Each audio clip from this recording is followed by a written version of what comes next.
The void of space was silent, but within the heart of the Syndralis Nebula, an armada loomed like a storm waiting to break. Hundreds of warships, each the size of a city, hovered in perfect formation, their black metal hulls reflecting the crimson glow of a dying star. These were not ordinary vessels. They were harbingers of annihilation, the tools of a conqueror who had rewritten the fate of 1,000 worlds. Inside the bridge of the dread Titan, the flagship of the Armada, Zyros the Eternal stood unmoving. His presence alone was suffocating. Towering over his subordinates, his war-scarred armor gleamed with the faint pulse of ancient technology, and his crimson eyes burned with a purpose that had long since eclipsed any trace of mercy. Before him, through the vast observation viewport, the planet Velora 9 hung in space, a world of sapphire oceans and shimmering cities. A civilization known for its wisdom, its scholars, and its supposed neutrality in the galactic conflict. But to Zyros, neutrality was nothing more than cowardice in disguise. His voice was calm, yet it carried the weight of an unshakable decree. Initiate planetary purge. A mechanical chime echoed through the command deck. The officers hesitated for only a second before their hands moved across their control panels. The Worldbreaker cannons, mounted on the warships in orbit, powered up with a low hum, the energy inside them growing until the very fabric of space around them seemed to tremble. Yet, there was a hesitation. General Korvath, a battle-hardened warrior who had served Zyros for decades, stepped forward. His heavy, armored boots echoed as he knelt before his master. His voice, though steady, carried a trace of doubt. "My lord, these people do not resist. They have sent transmissions of surrender. They beg for mercy." The bridge fell silent. Every officer, every soldier, every strategist in the room held their breath. Zyros turned slowly, his presence alone making Korvath feel like he was drowning in the weight of unseen pressure. "Mercy?" he repeated, his deep voice laced with quiet disdain. "Mercy is the weakness of those who do not understand purpose." The Oblivion core, embedded into his gauntlet, pulsed with an eerie glow. It was a relic of an age forgotten, an artifact that granted him dominion over cosmic energies beyond comprehension. With a mere motion of his fingers, the planet below began to crack. A deep, guttural sound rippled through the fleet as the very core of Velora 9 was torn asunder. The oceans rose in defiance, the land masses shattered, and the once glorious cities crumbled into dust. The sky itself darkened as an unseen force consumed the planet's life force. From orbit, it was a spectacle of horror and power, a world dying in moments. Korvath closed his eyes briefly. He had witnessed countless purges before, but something about this one lingered in his mind. These people never lifted a weapon against us, yet they were gone, reduced to echoes in the void. The fleet, however, erupted in cheers. The Legion of Zyros had conquered another world, another stepping stone in their leader's grand vision. To them, Zyros was no tyrant. He was a god made manifest. Zyros turned away from the viewport, indifferent to the destruction he had wrought. "Prepare the fleet. We move to the next system." But in the distant reaches of space, unseen by Zyros and his war machine, a single cloaked vessel drifted in the debris field of Velora 9. Inside, a lone figure watched in silent horror, their hands tightened into fists. The rebellion had just begun. Chapter 2: The Architect of Resistance. The ruins of Velora 9 drifted in space like the shattered bones of a fallen giant. Fragments of its once thriving cities floated among the wreckage, reduced to cold, lifeless debris. And yet, in the silent darkness, a single ship remained, a lone survivor, hidden beneath the wreckage of what had once been a planetary defense station. Inside the dimly lit cockpit, Drayan Kale stood frozen, his breath shallow, as he watched the devastation unfold on his monitors. He had seen worlds fall before. He had seen Zyros the Eternal reduce civilizations to whispers in the void. But this was different. Velora 9 had never raised a weapon, never waged war. And still, Zyros had torn it apart as though it were nothing more than an inconvenience. Drayan clenched his fists. His reflection in the cracked glass of the console stared back at him. A man of intelligence, once a scholar, now a fugitive. His brown eyes, once filled with wonder at the mysteries of the universe, now held only a single purpose: revenge. A voice crackled through his ship's communicator. "Kale, tell me you made it out." Drayan exhaled sharply and pressed the transmission button. "I'm alive. Barely." The voice on the other end belonged to Captain Reyes Sol, a former admiral in the Orion Defense Coalition before Zyros had shattered their fleets. She was a warrior, a legend among those who resisted, and the closest thing Drayan had to an ally. "We need to meet, now," she said, urgency laced in her tone. "I have something you need to see." Drayan didn't hesitate. "Send the coordinates. I'm on my way." His ship, the Shadow Star, powered up, its engines humming softly as it slipped through the wreckage of Valora 9 and vanished into the abyss of space. The rebellion's last hope, deep within an asteroid belt on the outskirts of the Zyphos system, the last remnants of the rebellion gathered. Hidden within the hollowed-out caverns of a drifting rock, the sanctuary was more than just a hideout. It was the final bastion of those who still dared to defy Zyros. Drayan's ship landed smoothly on one of the dimly lit docking platforms. As he stepped out, he was met with the scent of burning fuel and the hum of desperate activity. Engineers scrambled to repair damaged ships, soldiers prepared weapons, and scientists worked tirelessly in makeshift labs. The war was being fought with scraps, but hope, however fragile, still flickered in the dark. Reyes Sol was waiting for him at the command center. She was tall, battle-hardened, with scars from wars long past. Her dark red jacket bore the sigil of a fleet that no longer existed. She wasted no time. "Follow me." She led him through a narrow corridor to a secure chamber. The door hissed open, revealing a holographic projection of something that made Drayan's heart pound. It was the Oblivion Core, the artifact that granted Zyros his unimaginable power. "Where did you get this?" Drayan asked, stepping closer. Rhea folded her arms. "It's a scan from an old archive. Turns out Zyros wasn't always the god he pretends to be."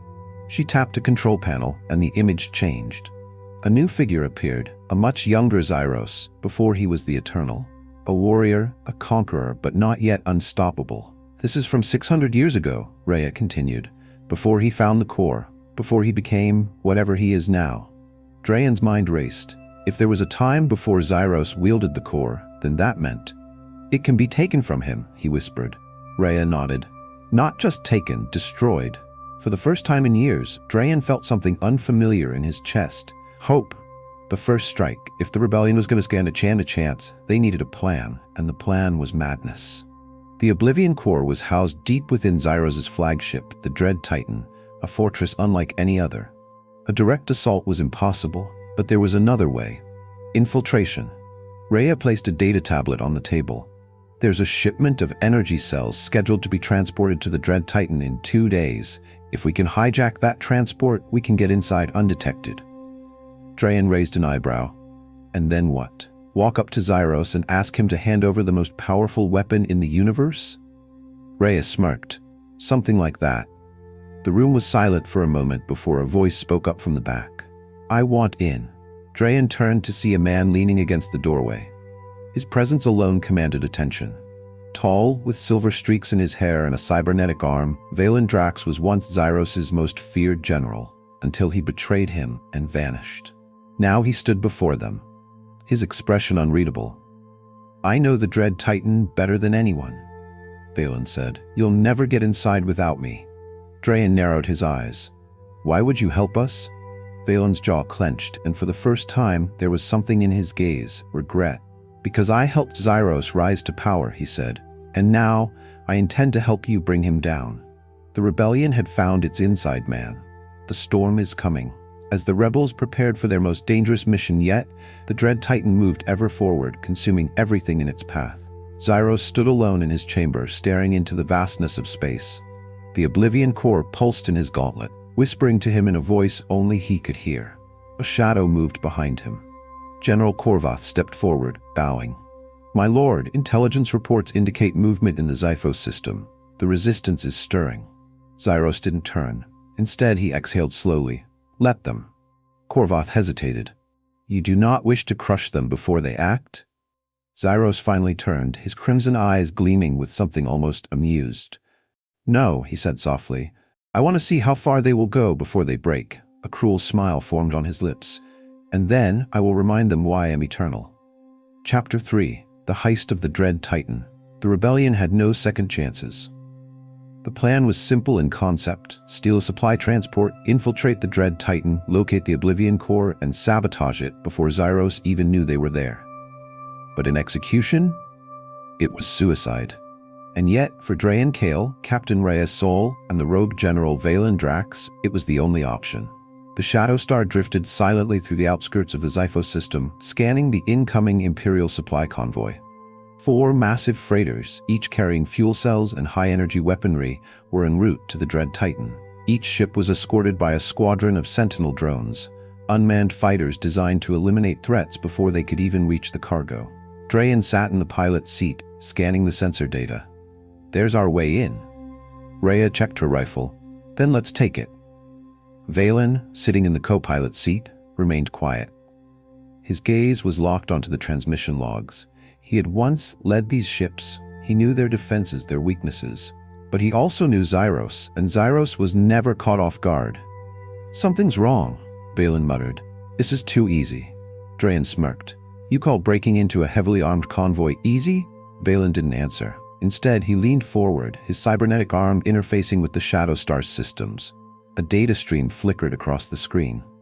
The convoy had changed its trajectory. Valen's stomach dropped. "They know we're here."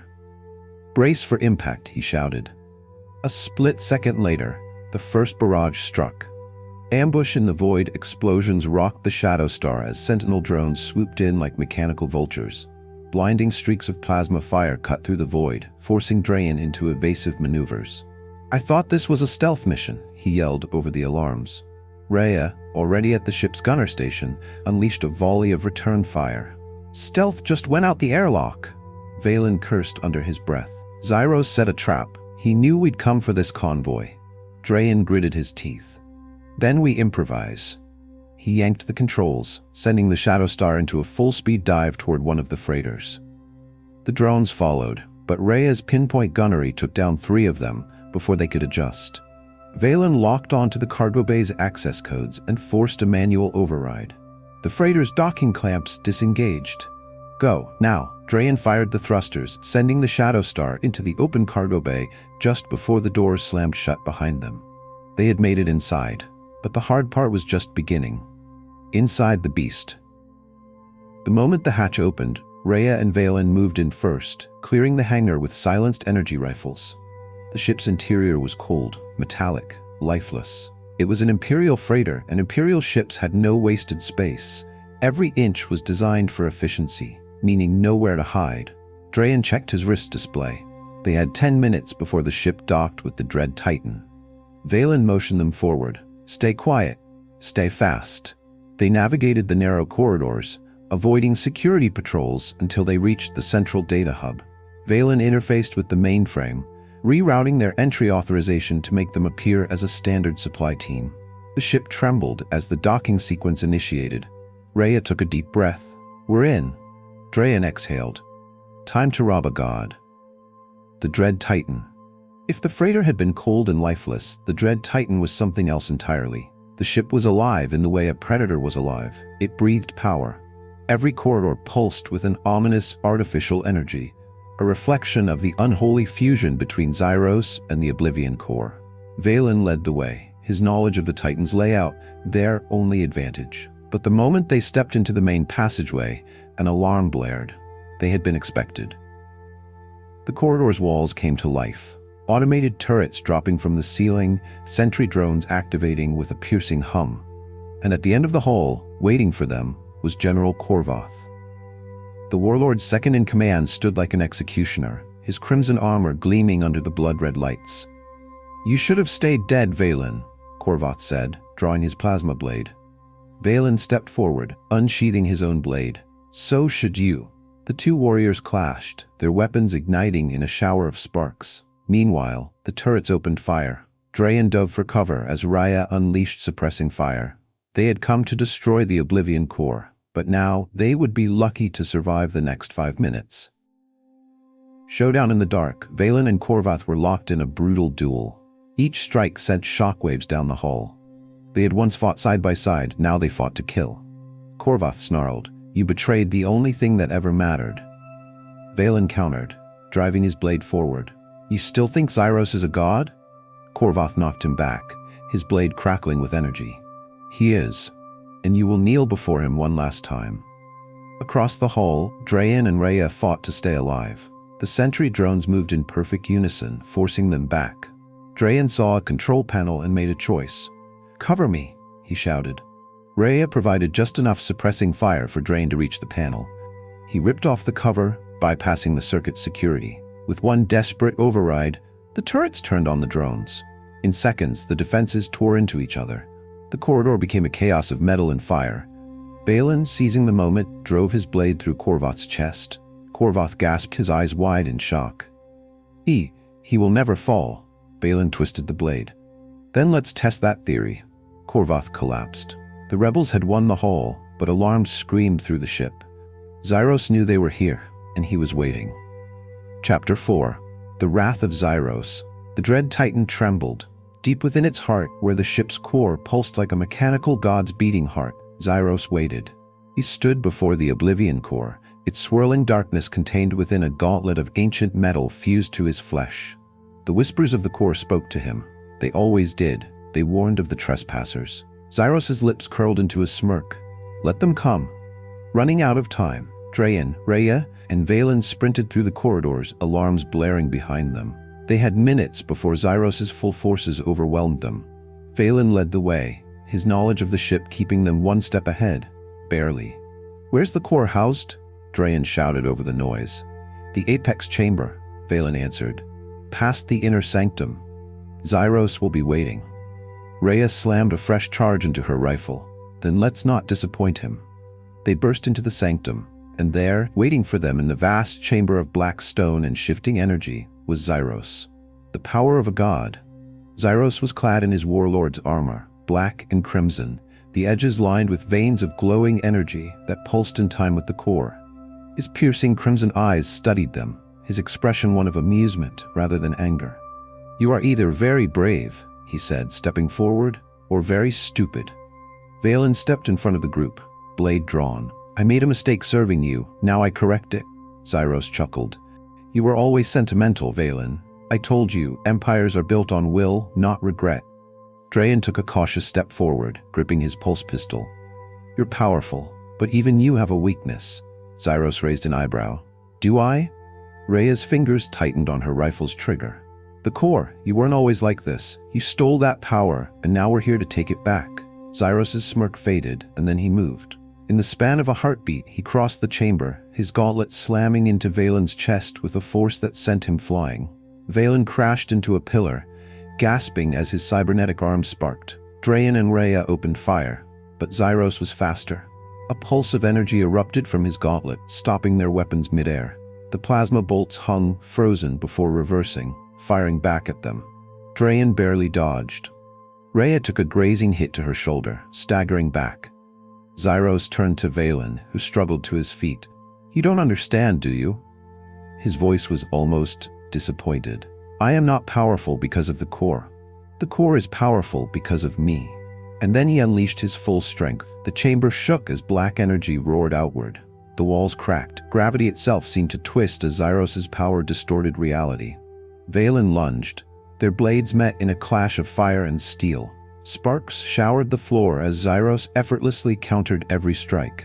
Valen was one of the finest warriors in the galaxy, and he couldn't land a single blow.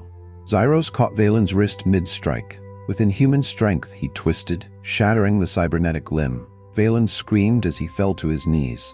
Zyros stood over him, unimpressed. Pathetic. Drayan and Rhea weren't done yet. Rhea hurled a plasma charge toward the core.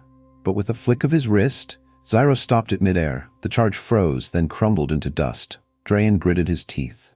There has to be a way. Then he saw it. In the brief moment when Zyros had diverted his power to stop the charge, his gauntlet flickered. A weakness. But how could they exploit it? Breaking the unbreakable, Drayan's mind raced. They couldn't overpower him. They couldn't outfight him. But maybe they could turn his power against him. He looked at Valen. The ex-general was wounded but alive, and he was the key. "Valen!" Drayan shouted.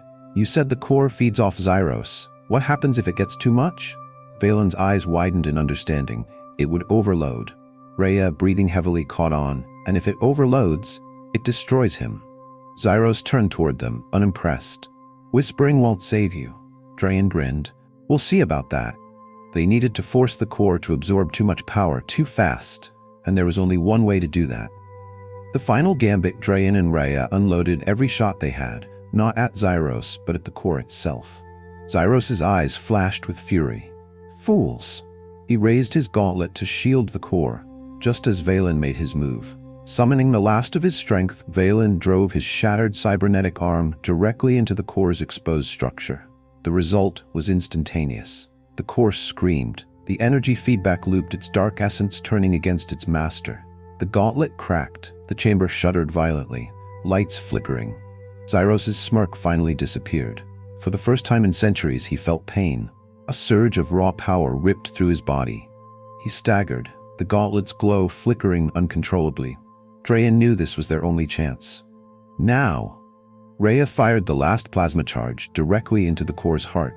The explosion consumed everything. The fall of a tyrant, the chamber collapsed in fire and shadow. The force of the blast sent Drayan, Rhea, and Vaylin hurtling backward. The last thing Drayan saw before darkness took him was Zyros, screaming in rage, his form engulfed in the energy he once commanded. Then, silence. When Drayan awoke, he was being dragged by Rhea toward an escape ship. The dread titan was crumbling, its structure failing without the core's stabilizing force. Vaylin limped beside them, holding his shattered arm. Drayan turned, scanning the ruins of the apex chamber. Zyros was gone. Had they won, or was this just the beginning? Chapter 5: The Return of the Eternal. The dread titan was dying. Flames and energy storms erupted from its collapsing structure, the once indomitable warship now a burning husk falling into the abyss of space. The Oblivion core was no more. Its destruction had unleashed an unstable ripple of raw power, warping gravity and tearing apart reality in its wake. But was Zyros truly gone? Drayan, Rhea, and Vaylin sprinted through the crumbling halls, one step ahead of annihilation. Each explosion sent shockwaves through the corridors, shaking the ground beneath their feet. They had minutes, maybe seconds, before the entire ship imploded. Rhea tapped her wrist communicator. Shadowstar, do you copy? We need evac, now! The comm buzzed with static. Then, copy that, Captain.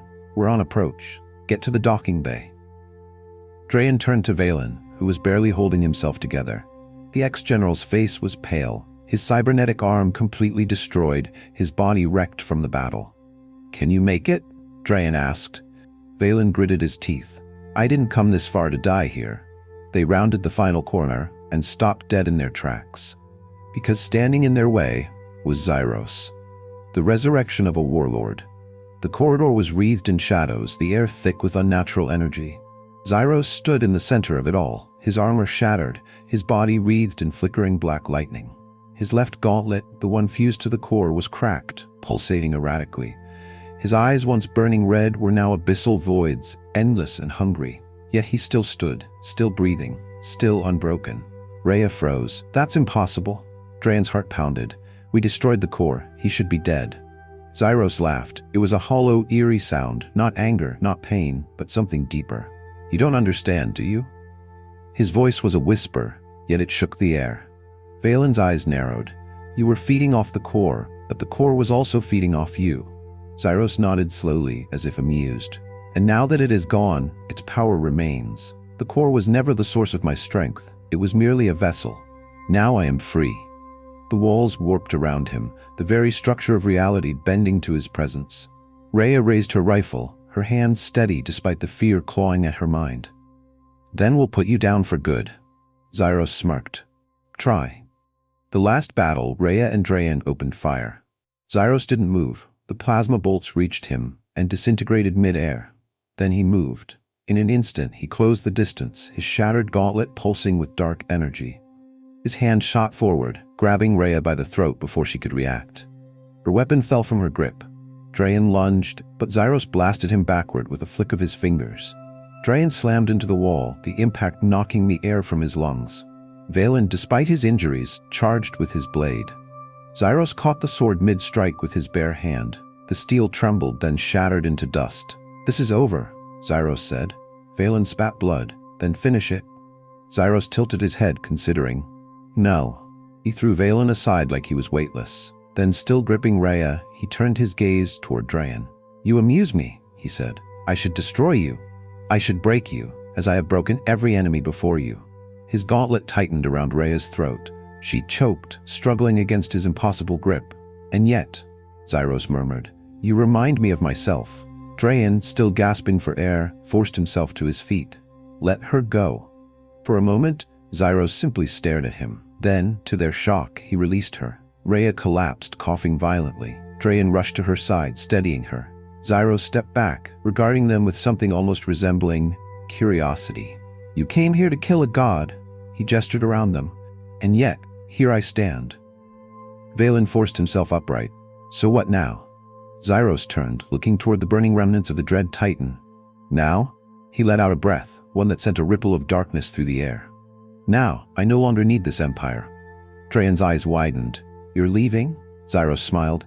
"You were never my true enemy, rebels. You are insignificant. I sought to conquer the galaxy before because I believed power was the only path to eternity. But now, I see a greater purpose." He extended his hands, and the void itself seemed to answer. The shadows pulled around him, consuming his form. The last thing they saw was his grin. Then, he was gone. Aftermath. Silence filled the air. Drayan, Rhea, and Valen stood amidst the wreckage, the weight of what had just happened settling over them. Rhea clenched her fists. "We were supposed to stop him." Valen exhaled. "We did something more dangerous." Drayan stared at the empty space where Zyros had vanished. "We set him free." A low rumble filled the corridor. The dread titan was about to self-destruct. Rhea snapped back into action. "We have to go. Now." They sprinted toward the escape bay. The Shadow Star hovered just beyond the blast doors, its engines primed. The moment they leaped aboard, the ship blasted away at full speed. Behind them, the dread titan exploded, a final deafening death cry before being swallowed by the void. Drayan collapsed into a seat, breathing heavily. "We did it?" Rhea wasn't so sure. "Did we?" Valen, silent for a long moment, finally spoke. "Zyros is still out there, and now, he's stronger than ever." A heavy silence settled over them, because they all knew the truth. The war wasn't over. It had just begun.